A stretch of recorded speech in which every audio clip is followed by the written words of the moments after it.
It's a big issue everywhere. Here in the Coachella Valley, we count nearly 1,000 people as homeless. In Palm Springs, an 8% increase in those unhoused over the last year. Right now, the law requires providers to accept people regardless of their drug and alcohol use. Should that change? Lawmakers are now championing two bills that would allow state funding to support sober housing. This would let people trying to stay sober separate themselves from those still using. Welcome to our contributors tonight. First, we have Jimmy Fitz, host of the Crypto Fitz Show, and Stephanie Green, founder and CEO of FG Creative Incorporated. All right, Jimmy, I'll start with you. Should we fund spaces just for the sober homeless?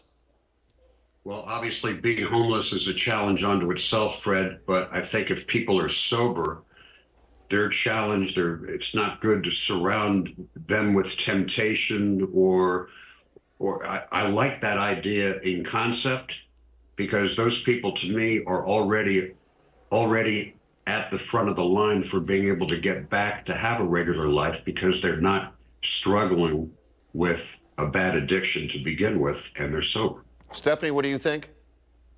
Well, absolutely. I think if we could do that, that would be great. But right now I'm more concerned about the $30 billion that this state can't track and what they've already tried to do for the homeless. So before we allocate more money, let's get our house in order and get some of these other programs back and up and running. Isn't that always a frustration? You know, we're told our tax dollars go and they're going to support things and help things, and then you can't figure out where the money went. The problem is exactly the same, if not worse. Stephanie, what do you do about that? Well, I think we have better oversight. I don't know how the state lost $30 billion with no tracking of which organizations got it, what they did with it, and how it helped the homeless. And that's just fiscal irresponsibility that has to stop before we allocate more money. Jimmy, what do you think about that?